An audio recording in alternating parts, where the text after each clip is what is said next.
सर्वे भवन्तु सुखिनः सर्वे सन्तु निरामया सर्वे भद्राणि पश्यन्तु मा कश्चित् दुःखभाग् भवेत्।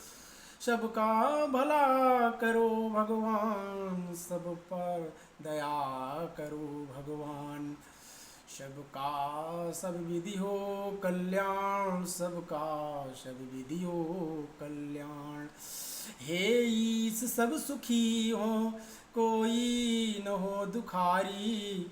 सब हो निरोग भगवन, धन धान के भंडारी। सब भद्र भाव देखे, सन्मार्ग के पथिक हो। दुखिया न कोई होवे, सृष्टि में प्राणधारी। दुखिया न कोई होवे, सृष्टि में प्राणधारी। ओम सभी को सादर नमस्ते। आज मैं जो एक गंभीर बीमारी शुगर लोगों को परेशान कर रही है, उसके विषय में बताऊंगा। बहुत लोग पैसा बर्बाद कर रहे हैं और हो रहा है, क्या करें बेचारे, अपने स्वास्थ्य के लिए तो कुछ करेंगे ही, डॉक्टरों के बेचारे चक्कर लगा रहे हैं, परेशान हैं। तो मैं बिल्कुल ये समझ लीजिए, कम पैसे में निःशुल्क जो दवा, अचूक दवा है, रामबाण दवाएं हैं, उनका जो है मैं आपके सामने शेयर कर रहा हूँ। तो उनको जो है आप इस्तेमाल करें और अपने जीवन को सुखी बनाएं। तो स्वस्थ मनुष्य क्या है? स्वस्थ मनुष्य के लक्षण हैं कि अच्छे से उसको नींद आती हो और भूख लगती हो और सुबह पेट क्लियर हो जाता हो। तो समझ लीजिए वो व्यक्ति स्वस्थ है, उसको कोई बीमारी नहीं है। अगर इनमें तीनों में कुछ गड़बड़ है तो समझ लीजिए फिर दिक्कत है। तो शुरुआत कहाँ से होती है? हमारी शुरुआत होती है पेट से। पेट सबसे पहले हमारा गड़बड़ होता है, दिक्कत होती है पेट में। और जब पेट गड़बड़ हुआ तो फिर नींद नहीं आएगी, भूख नहीं आएगी, तो सारी चीज़ें सब गड़बड़ होती चली जाती हैं। तो सबसे पहले हमको क्या करना, अपने पेट को सही करना है। और जब पेट हमारा ठीक हो जाएगा तो फिर हम जो है अन्य जो है दूसरे चीज़ों को भी ठीक करेंगे। तो पेट सही करने के क्या है, सबसे पहले सुबह व्यक्ति को जो है पेट क्लियर हो जाए, साफ हो जाए। तब जब साफ कैसे होगा, तब से पहले दवाई लेनी पड़ेगी, क्योंकि जो है काफ़ी दिनों का कचरा भरा पड़ा है, सब जाम पड़ा है पेट में। तो हमको क्या है, आप शाम के समय जो है आप त्रिफला 1 चम्मच गर्म पानी से ले करके और सुबह आप जो है पेट को साफ करिए। सुबह आप पानी पी लीजिए, गर्म पानी करके फिर पीजिए। त्रिफला रात को लेना 1 चम्मच गर्म पानी से। और दूसरी चीज़ क्या, अपने लाइफ स्टाइल में वो करना है सुधार। आपको 10 बजे तक हर हाल में सो जाना है, 10 बजे के बाद नहीं जगना है। और 4 बजे या 5 बजे, बहुत अधिकतम है 5 बजे, 4 या 5 बजे तक आपको जग जाना है। गर्म पानी पियो और पेट आपका साफ क्लियर हो जाएगा। अगर किसी को बहुत ज़्यादा जो है, बहुत बड़ा कब्ज है, बहुत ज़्यादा कॉन्स्टिपेशन है, तो उसके लिए फिर आपको जो है एक पतंजलि का जो है शुद्धि चूर्ण आता है, उस शुद्धि चूर्ण को आप 1 चम्मच गर्म पानी से ले सकते हैं। देखो मेरे पास में ये रखा है, ये शुद्धि चूर्ण ये है। इसको 1 चम्मच गर्म पानी से रात को लें और सुबह आपको जो है पेट क्लियर कर देगा, साफ़ कर देगा। तो सबसे पहला पेट आपका जब साफ़ हो गया, अगर आपको एलोपैथी की अगर पास में कहीं दुकान है, तो अगर ये 2 चीज़ नहीं मिल पा रही जल्दी से, तो आप जो है ये एक एलोपैथी की एक डुल्को प्लस है, ये डुल्को प्लस, ये भी जो है कब्ज में अच्छा काम करती है। 2 टेबलेट रात को गर्म पानी से आप इसको ले लें। लेकिन अपने लाइफ स्टाइल में आप सुधार करें। आपको 10 बजे तक सो जाना है और सुबह 4 या 5 बजे आपको जग जाना है। पेट क्लियर हो जाए, साफ़ हो जाए। तो जब पेट आपको साफ़ हो जाएगा तो देखो ये मेरे पास में है विजय सार, ये विजय सार है, ये विजय सार की लकड़ी है। इस विजय सार की लकड़ी को इतनी जो है शाम के समय जो है 100 ग्राम पानी में आप इसको भी शाम को आप उसी समय किसी बर्तन में भिगो के रख दें और जब आपका सुबह पेट क्लियर हो जाए तो ये विजय सार का जो लकड़ी का पानी है इसको आप पी लीजिए। उसके बाद ये क्या है, ये देख लीजिए, ये डायफ्री, ये डायफ्री के नाम से है, ये जेनरिक दवा है, आयुर्वेदिक है हालांकि। तो ये आयुर्वेदिक दवा आप इसको भी बड़ा सा ढक्कन इसमें होता है, बड़ा ऊपर प्लास्टिक का, उस ढक्कन को एक ढक्कन डाल करके और एक ढक्कन पानी ही आप सुबह ही उसको भी पी लीजिए। 2 चीज़ हो गई। उसके बाद क्या है, आपको अपने जो है खान पान में सुधार करना है। खान पान में क्या सुधार करना है, आप जिसे जौ लाएं, जौ 4 किलो जौ और 1 किलो चना और 1 किलो गेहूँ, ये मिला करके आप इसकी आटा बना लीजिए। इस आटे की रोटी आप खाएं। डायरेक्ट गेहूं की रोटी आप खाना छोड़ दें, चावल आवल सब ये सब चीज़ें छोड़ दें, गुड़ चीनी ये सब बिल्कुल बंद कर दीजिए। ये सब आप बंद नहीं करेंगे तो आपकी कोई दवा काम नहीं करेगी। तो ये जो मैंने बताया, गेहूं 1 किलो, 1 किलो चना और 5 किलो जौ, इनको मिला करके आप पिसा करके इसकी रोटी आप खाएं। और आपको खाना है तो आप दलिया, जौ का दलिया आप खाएं। दलिया गेहूं का नहीं, डायरेक्ट आप जौ का दलिया खाएं। तो जौ का दलिया खा ले।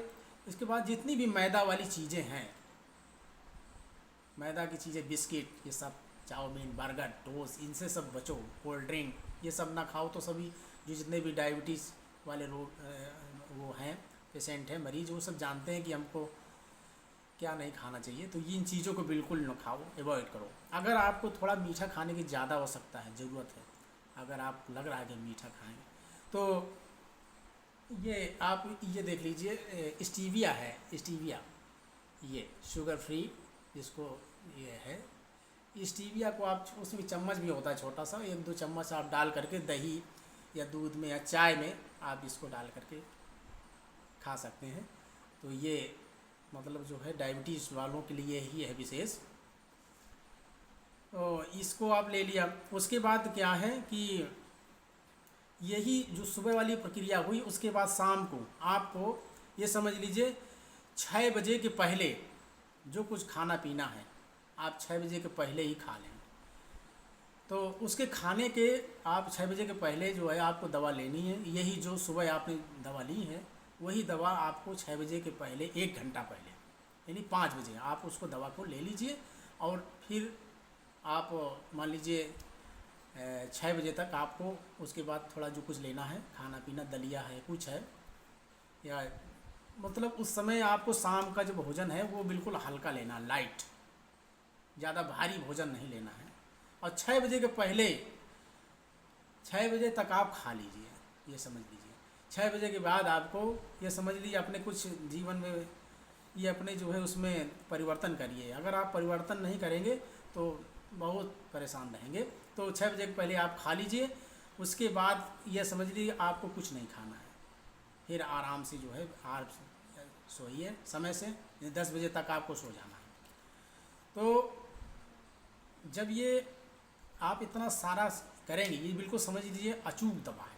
अब आप ये समझ लीजिए डायबिटीज़ वालों को, शुगर वालों को बहुत कमज़ोरी हो जाती है, बहुत बेचारे जो है परेशान रहते हैं, कमज़ोर हो जाते हैं। तो उसके लिए क्या है, आप दूध जो है गाय का, जो गाय का है, देसी गाय का दूध, वो आप देसी गाय के दूध में अश्वगंधा का चूर्ण शाम के समय 1 चम्मच डाल करके आप पीजिए।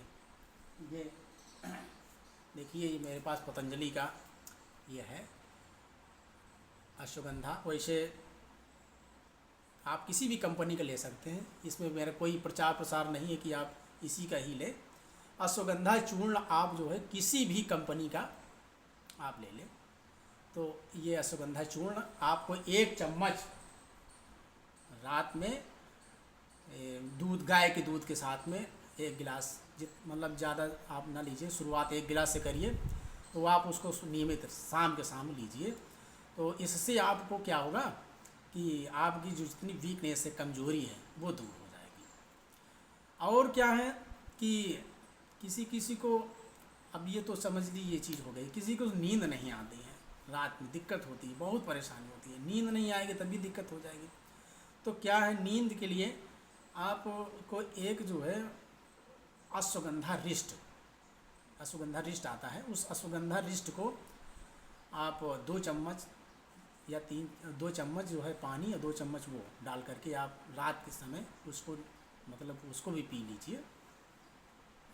ये देखो मेरे पास पतंजलि का है, तो आप किसी भी कंपनी का से ले सकते हैं, लेकिन इसका जो है सबसे अच्छा जो है, मेरे पास तो पतंजलि का है, लेकिन आप इसका जो डाबर का आप इस्तेमाल करें, वो डाबर का ज़्यादा बेहतर है, बहुत अच्छा है वो डाबर कंपनी का। आप इसको लीजिए 2 चम्मच, रात में 2 चम्मच पानी मिला करके आप पीजिए, तो आप, और इसके साथ में 2 कैप्सूल भी खाइए, वो अश्वगंधा रिष्ट के 2 कैप्सूल, और ये 2 चम्मच, ये 2 चम्मच पानी मिला करके आप इसको रात के समय पीजिए, आपको अच्छी नींद आएगी, बढ़िया। तो ये चीज़ हो गई। और क्या मैं आपसे चर्चा कर रहा हूँ कि आप अपने खाने में जो नमक है, जो आम ऐसे चलता है नमक, ये नमक का आप बिल्कुल बंद कर दीजिए, ये नमक आप बिल्कुल ना खाइए, ये नमक आप प्रयोग करिए, ये सेंधा नमक, ये देख लीजिए आप, इसको बड़ा सा ढोका जैसे आता है, उसको ले करके आप पिसा करके आप रख सकते हैं, या अपना किसी कंपनी को हो वो ले लें। तो ये सेंधा नमक का इस्तेमाल करिए, इसमें आप कितने पैसे बचा लेंगे, बहुत। आप वो 20-25 रुपए का जो सामान्य नमक लाते हैं, ये 1 किलो का नमक आपको जो है 60-65 या 70 रुपये में मिल जाएगा। और नमक एक किलो का नमक कितने दिन चलेगा, बहुत दिन चलेगा।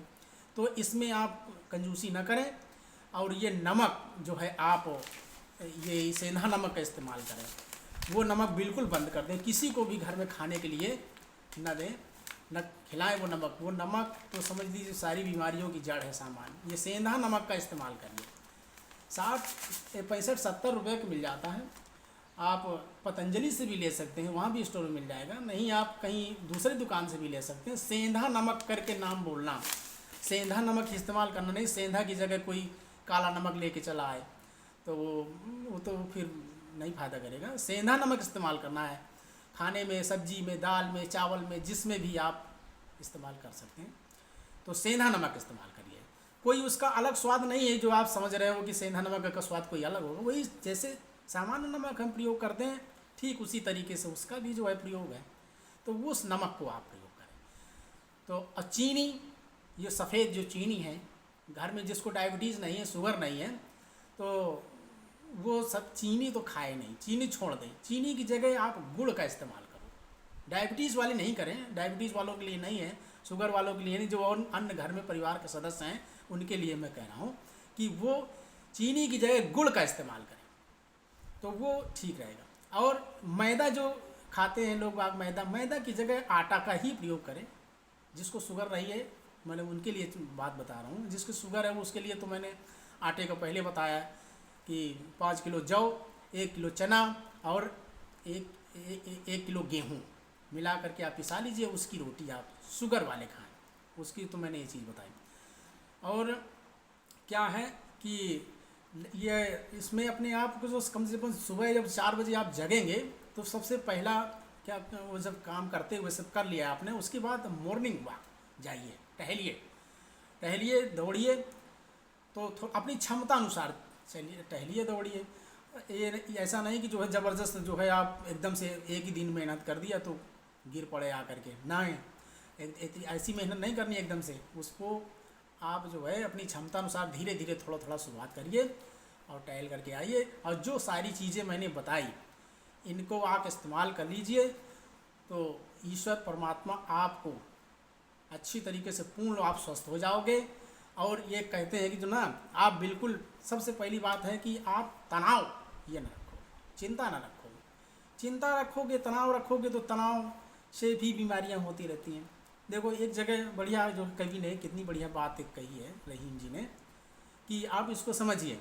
कहते हैं कि जो है कि रन वन व्याधि विपत्ति में रही मनु मरो न रोए, जिन राख्यो जननी जठर सो हरि गयो न सोए।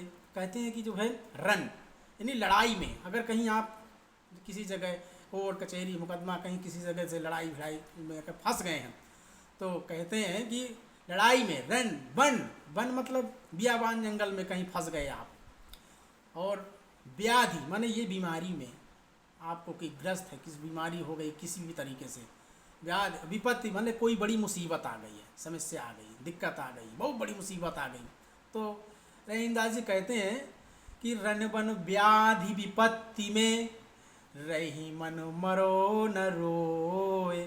यूँ नहीं कहता कि एकदम से हिम्मत छोड़ दे और रोने लगो ढाक के अभी का होगा, हे भगवान का हुई, अब तो हम लुट गए, बर्बाद हो गए, ऐसा नहीं। क्योंकि जो आप ये कहीं सोच रहे हो कि मैं लुट गया बर्बाद हो गया, कहते हैं कि जो है जिन राख्यो जननी जठर सो हरि गयो न सोए। वो परमात्मा जो ईश्वर है, वो परमात्मा क्या, वो माँ के गर्भ में, जब किस समय 9 महीने माँ के गर्भ में आप थे, तो वहाँ कितनी मुसीबत, कितनी दिक्कत, कितनी सारी चीज़ें हैं कि वहाँ न लाइट है, न प्रकाश है, कहीं कुछ नहीं है। 9 महीने किसने रक्षा की थी? क्या किसी बाहरी मनुष्य ने रक्षा करी थी? कि किसी बाहरी मनुष्य ने रक्षा की थी? कोई, या स्वयं के तुम्हारे माता पिता जो है अंदर कुछ देख रहे थे, वो भी तो नहीं जा पाते। वहाँ कौन था रक्षा करने वाला? वहाँ तो रक्षा करने वाला वही परम पिता परमेश्वर है। जब उसने वहाँ रक्षा करी इतने कठिन समय में, बड़ी जो है मतलब विषम परिस्थिति में, इतनी कठिन समस्या में, इतना मतलब कठिन जो वो था समय वहाँ तुम्हारा, वहाँ जब उसने रक्षा करी, तो वो परमात्मा, वो ईश्वर जो है तुम्हारा सब चीज़ देख रहा है, सब दुखों को देख रहा है, और वो सब जान रहा है, वही दुखों को दूर करेगा। और जिसने कष्ट दिए हैं, कहते देता है जो कष्ट वही कष्टों को हरता है, वही कष्ट को भी हरेगा, वही परमात्मा कष्ट को हरेगा।